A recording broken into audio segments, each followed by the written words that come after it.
দোস্ত চল নামাজ পড়ে আসি। মাত্র সিগারেট খাইছি, মুখ থেকে গন্ধ বাড়িতেছে। এই অবস্থা নামাজ পড়লে আল্লাহ গুনাহ আরো বেশি দিব। তুই নামাজ পড়ে যা। আরে না, তোর ধারণা ভুল। আমরা অনেকেই আছি অনেক পাপ কাজে লিপ্ত থাকি। কেউ সিগারেট খায়, কেউ মদ খায়, কেউ গাঞ্জা খায়, আবার কেউ বড় বড় নেশা করে। আমরা আরো কত খারাপ কাজে লিপ্ত থাকি। আমরা কেউ যেন এটা মনে না করি যে আমাদের দ্বারা কিছু হইব না। নামাজ তো ভালো মানুষের জন্য, আমরা পাপী বান্দা। আমরা নামাজ পড়লে কি আর নামাজ কবুল হইব? মনে রাখবে, এটা হলো শয়তানের উপকৌশল। শয়তান তোরা এসে কুমন্ত্রণা দেবো, কিরে তুই মাত্র সিগারেট খাইলি এখন নামাজ পড়তে যাস, তোর কি লজ্জা করে না? তুই সারাদিন কত খারাপ কাজ করস, তোর মোবাইল ঘাটলে অন্য কত খারাপ খারাপ জিনিস পাওয়া যাবো। এরপর তুই অজু করে নামাজ পড়তে ছুটছস, তোর তো আসলে লজ্জা নাই। রাসূল সাল্লাল্লাহু আলাইহি সাল্লাম কি বলছে?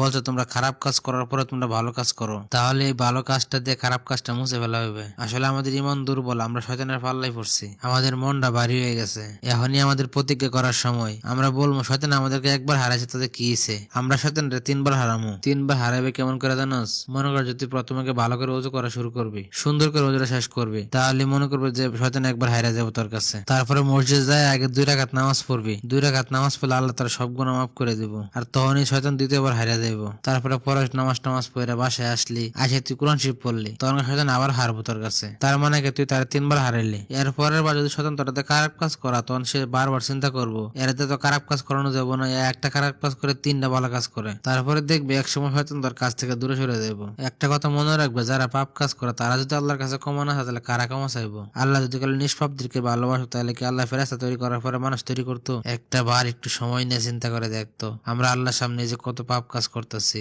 এবং আল্লাহর হুকুম আমরা অমান্য করতেছি, তারপরে যে আমাদের একটা খারাপ লাগতেছে, খারাপ অনুভূতিটা কোন জায়গা থেকে আসতেছে? এটা আসলে আল্লাহর পক্ষ থেকে একটা উপহার, তার কাছে ফিরে যাওয়ার জন্য একটা নিমন্ত্রণ। কত মানুষ আছে দুনিয়ায় কত খারাপ কাজ করতেছে, কত ঘৃণ্যতম কাজ করতেছে, তার মনের মধ্যে কোনো অনুতাপ অনুশোচনা নাই। এই এত কিছু করার পরে যদি আমরা মনের মধ্যে একটু অনুতাপ হয়, এই যে এত বড় একটা পাপ কাজ করলাম, আল্লাহ আর কোনোদিন পাপ কাজ করব না, এরকম যদি একটা মনের মধ্যে অনুভূতি হয়, তাহলে বুঝবে আল্লাহ আমাদেরকে ক্ষমা করে দেওয়ার জন্য বসে আছে। নিরাশ হওয়া যাবে না, ক্ষমা চাওয়া লাগবে আল্লাহর কাছে, ক্ষমা করে দেব অবশ্যই। আল্লাহ আমাদেরকে মাফ করার জন্য খালি একটা উসিলা খোঁজে। আমরা যদি আল্লাহর কাছে একবার হাতটা বাড়ায় মাফ চাই, আল্লাহ আমাদেরকে দয়া করে মাফ করে দেয়। আসলে দোস্ত, এত সুন্দর করে আজ পর্যন্ত কেউ আমার বোঝায় নাই। তুই যে সুন্দর করে কথাগুলো বলছস, আমার মনের মধ্যে একবার আঘাত করছে। আজকের পর থেকে আমি আর নামাজ কাজা করবো না। যত কিছু করে না করি আমি আজকে থেকে 5 ওয়াক্ত নামাজ পড়বো। তাহলে চল দোস্ত নামাজ পড়ে আসি।